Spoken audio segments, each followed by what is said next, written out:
तेरा मेरा रिश्ता अजब कहानी था, न मुकम्मल हकीकत न सिर्फ फसाना था।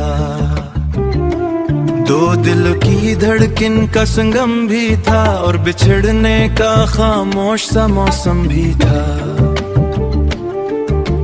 तेरा मेरा साथ वो पहली बारिश, मट्टी की खुशबू भेगी सी ख्वाहिश, हाथों की गिरमी में छुपी दुआ थी, आंखों की चमक में एक दुनिया बसा थी। तेरा मेरा हंसना गलियों में गूंजा, हर ख्वाब ने जैसे रंग नया ओढ़ा।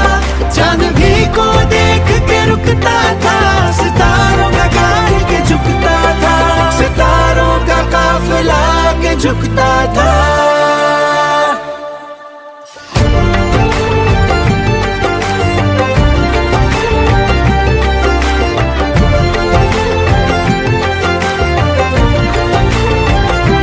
तेरा मेरा चलना किनारे किनारे, रेत पे लिखे वो वादे सारे, मौजों ने आकर सब मिटा दिए, वक्त ने हमसे दिल चुरा लिए।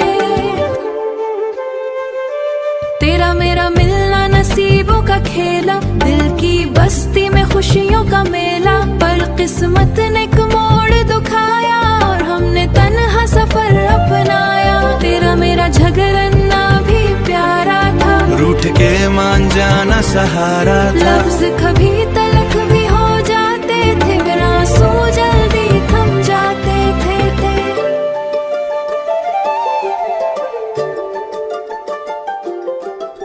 तेरा मेरा ख्वाब वो घर बनाना, तेरा मेरा ख्वाब वो घर बनाना, छोटी सी दुनिया साथ सजाना, सुबह की चाय में तेरी हंसी, शाम की बातों में तेरी खुशी। तेरा मेरा किस्सा अधूरा रहा, कोई वादा न पूरा रहा, खत जो लिखे थे